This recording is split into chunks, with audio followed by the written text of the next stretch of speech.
오늘은 본문 말씀 에베소서 2장 13절로 18절 말씀을 중심으로 예수 그리스도는 우리의 화평이십니다 하는 제목으로 말씀을 드립니다. 요즘 우리 사회에 소외라고 하는 말이 유행어가 되었습니다. 특별히 젊은이들 중에는 조직에 대해서 환멸을 느끼고 기성체제에 대해서 적대적인 사람들이 많이 있는 것입니다. 그들은 스스로를 소외된 자라고 여기고 있습니다. 이 소외된 자라는 용어를 제일 먼저 대중화시킨 사람은 칼 막스였습니다. 그는 이 용어를 독일의 포에르바하에게서 빌려왔습니다. 마르크스는 무산계층 프롤레타리아의 처지를 경제적인 소외라고 하는 측면에서 이해했던 것입니다. 마르크스는 이것이 계급투쟁의 기초가 되어서 공산주의, 사회주의를 일구는 힘이었던 것입니다. 오늘날 이 소외라고 하는 말은 경제적인 용어보다는 정치적인 용어로 사용하고 있습니다.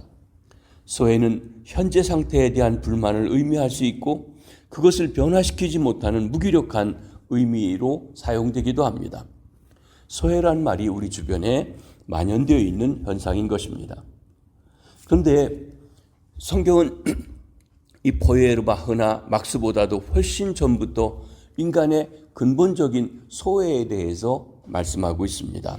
하나는 우리 창조주 하나님으로부터 소외된 것이고 또 다른 하나는 인간 상호 간의 소외입니다. 오늘 본문에 나온 대로는 유대인과 이방인의 소외입니다.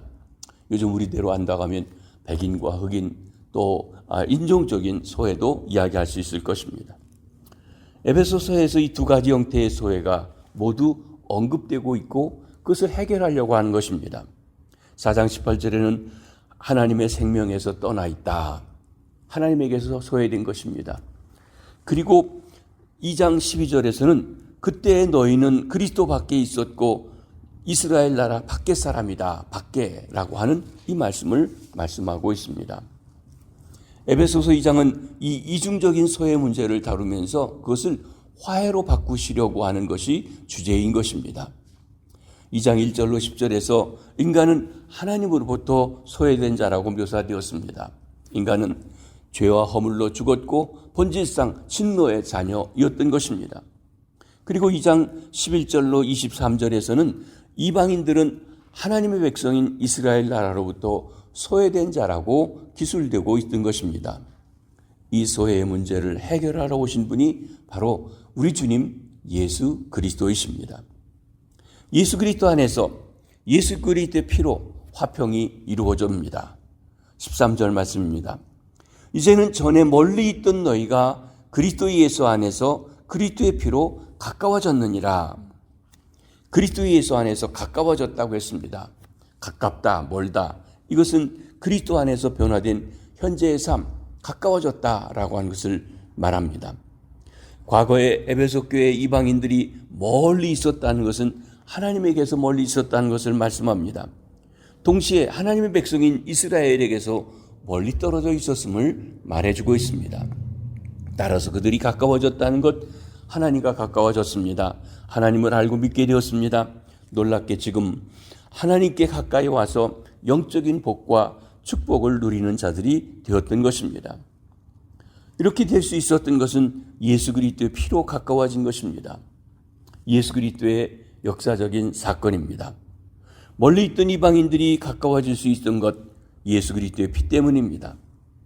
유대교에서는 이방인 개종자가 할례를 해서 그 피를 흘려야만 이스라엘의 백성, 하나님의 백성의 일원이 될 수가 있었던 것입니다. 그러나 이제 예수 그리스도께서 십자가에 흘리신 피는 죄를 사해 주실 뿐만 아니라 하나님과의 화해를 가능케 한 것입니다.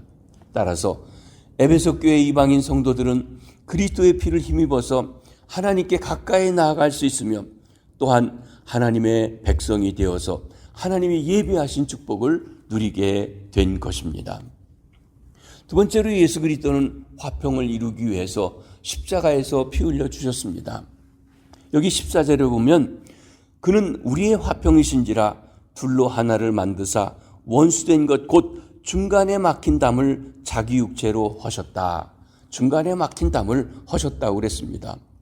여기 둘을 하나로 만드사 해서 둘은 유대인과 이방인 가리킵니다. 할례자와 무할례자입니다. 먼데 있는 자들과 가까이 있는 자들입니다. 14절에서 사도 바울 선생님이 둘 사이에 견고한 장벽이 존재했음을 말씀하고 있습니다. 그 장벽을 그리스도께서 무너뜨리시고 둘이 하나가 되게 하셨다고 했습니다. 중간에 막힌 장벽이라고 하는 것은 은유적으로 사용하고 있는데 어떤 이는 이것을 예루살렘 성전 내부에 유대인들과 이방인의 뜰을 분리하는 담을 가리켜 말한다고 합니다. 이 담의 높이는 한 1.5m쯤 되는데 성전에 이방인의 뜰이 있습니다. 그리고 이방인은 그 안에만 있어야 되는데 만약 그 유대인의 뜰로 넘어가려고 하면 거기에 문구가 적혀 있습니다. 라틴어와 헬라어로 새겨져 있는데 이 뒤를 넘어가게 되면 처형을 당할 수 있다고 하는 경고의 문구가 있다는 것입니다. 그 이상을 넘어가지 못합니다. 벽입니다. 담입니다. 또 영적으로 보면 이 담은 하나님과 사람과 사람 사이의 적대감의 장벽이라고 할 것입니다.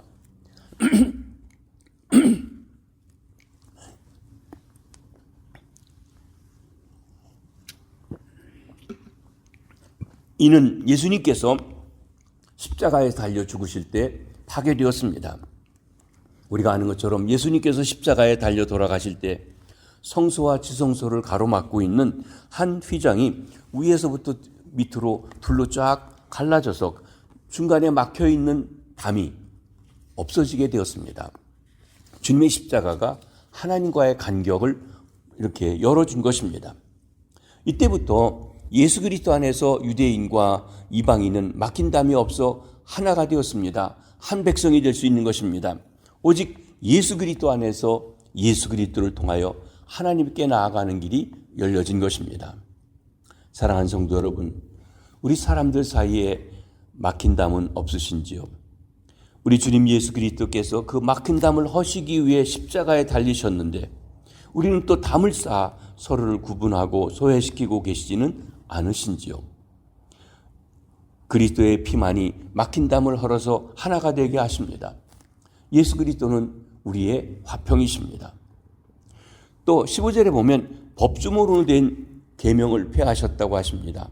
15절 법조문으로 된 계명의 율법을 폐하셨으니 이는 이 둘로 자기 안에서 한 새 사람을 지어 화평하게 하시고 예수 그리스도께서 자기 육체 즉 십자가의 죽음으로 율법을 폐하심으로 유대인과 이방인 두 집단 사이에 적대감을 제거하셨다 하고 말씀하고 있습니다. 유대인들은 율법이 613개의 계명으로 구성된 것으로 보았습니다.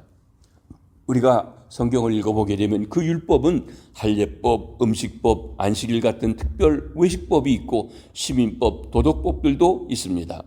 여기 폐하셨다는 것, 무력하게 만들었다, 무효화했다 하는 그런 뜻입니다.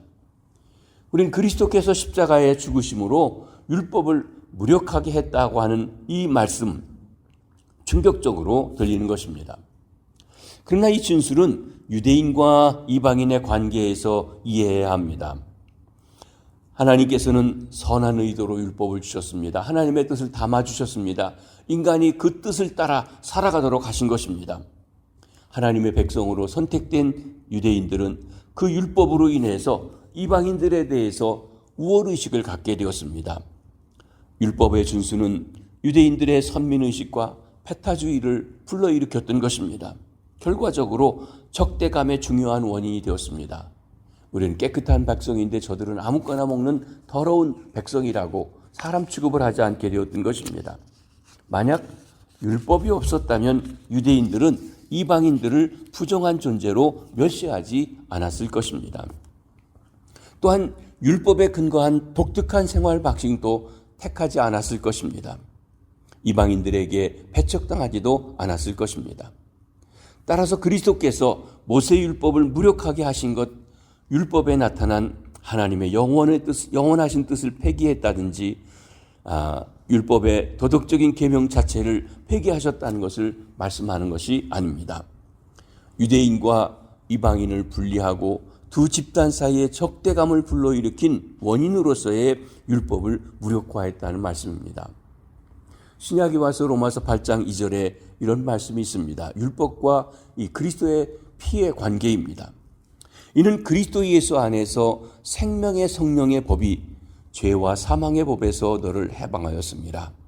율법이 육신으로 말미암아 연약하여 할 수 없는 그것을 하나님은 하시나니 곧 죄로 말미암아 자기 아들을 죄 있는 육신의 모양으로 보내어 육신의 죄를 정하사 육신을 따르지 않고 그 영을 따라 행하는 우리에게 율법의 요구가 이루어지게 하심이니라.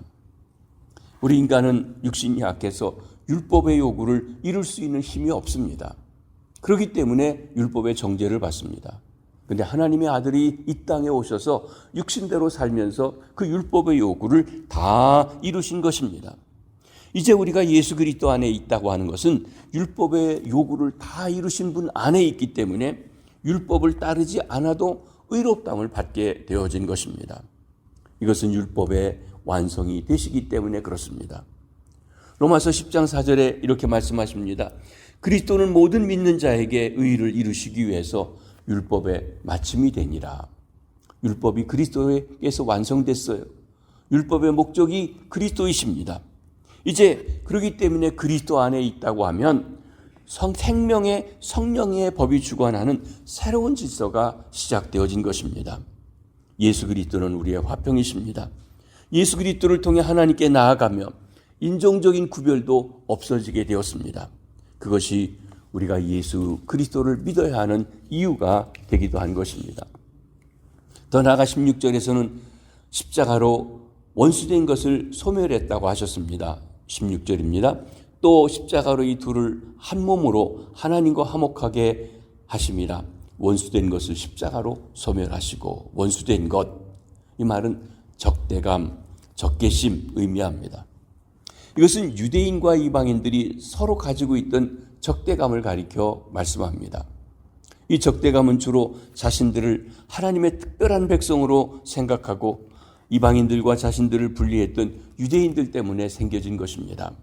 그러나 적대감은 유대인들에게만 있었던 것은 아닙니다. 이방인들도 유대인에 대해서 적대감이 있었습니다. 이방인들은 유대인들의 종교적 우월주의에 분개하고 적대감을 느끼는 것입니다. 그런데 예수 그리스도께서 십자가에서 자기 목숨을 내어 주심으로 적대감의 장벽을 허무시고 유대인과 이방인을 하나로 만들어 주셨습니다. 그것이 예수 그리스도께서 우리의 화평이시기 때문에 그렇습니다. 우리는 고넬료의 집에 찾아간 베드로를 보게 되고 그 일 때문에 많은 유대인들이 비난을 했습니다. 그러나 하나님께서 강권적으로 보내시고 더러운 짐승을 잡아먹으라고 하는 환상을 보여주시고 그래서 가서 말씀을 전했더니 성령이 임하셨다. 성령이 임하신 것을 보니 유대인들도 이방인들도 이제는 하나님께서 받아주신다. 그래서 세례를 받고 하나가 된 사건입니다. 가장 중요한 전환점이 되는 사건이죠. 그러면서 이제 큰 세 번째로는 우리의 화평이신 예수 그리스도를 통해서 우리가 하나님께 나아가는 길이 열려지게 된 것입니다. 그리스도 안에서 한 새 사람이 지어졌습니다. 15절입니다. 법주문으로 된 계명의 율법을 폐하셨으니 이는 이 둘로 자기 안에서 한 새 사람을 지어 화평하게 하시고, 여기 예수께서 율법을 무력하게 하심으로써 적대감의 장벽을 허물고 유대인들과 이방인들을 하나로 만드신 결과를 말씀해 주고 있습니다. 첫째 결과는 예수께서 자기 안에서 유대인들과 이방인들로 한 새 사람을 창조하셨다 그랬습니다. 15절 하반절에 새 사람을 지어라고 한 이 말은 창조한다는 말로 첫사람 아담을 창조한 것을 연상시켜 주시는 말씀인 것입니다. 과거에 하나님께서 옛사람 아담을 창조하셨듯이 이제 그리스도께서 자기 안에서 한 새 사람을 창조하십니다. 여기 한 새 사람이라고 하는 것은 두 집단인 유대인과 이방인들로부터 창조된 존재를 말하기 때문에 이것은 한 사람이 아니라 한 공동체, 집합체적인 개념으로 봐야 하는 것입니다. 한 새 사람은 옛사람 아담에게서 시작된 옛 인류와 대조적을 이루는 것으로 종말적인 새 인류를 말씀합니다. 예수 안에서 창조된 한 새 사람은 새 인류의 시작이자 새 인류 그 자체인 것입니다. 옛 인류의 특성이 분열과 분화와 다툼이라면 새 인류의 특성은 하나됨과 화해와 평화라고 말씀할 수 있습니다. 예수께서 둘로 분열된 옛사람을 서로 화해시켜 하나의 새 사람을 창조하신 것은 첫 창조의 완전한 샬롬, 조화와 아름다움을 회복하는 중요한 일인 것입니다. 새 인류를 창조하신 것, 만물을 그리스도 안에서 통일시키려고 하신 하나님의 구원 계획이 시작되었음을 말씀해 주는 것입니다. 그러면서 평안을 전하십니다. 17절입니다. 또 오셔서 먼 데 있는 너에게 평안을 전하시고 가까운 데 있는 자에게 평안을 정하셨으니. 여기 이 말씀은 이사야서 57장 19절의 말씀을 평안을 선언하는 말씀을 인용하고 있는 것입니다. 입술의 열매를 창조하신 자 여호와가 말하노라. 먼 데 있는 자들에게든 가까운 데 자들에게든 평안이 있을지어다 평강이 있을지어다 내가 그를 고치리라 하셨느니라. 여러분, 이사야서에서 먼 데 있는 자는 바벨론에 포로 잡혀간 유대인들을 말하고 가까운 데 있는 자는 본토에 거하는 유대인들을 말합니다.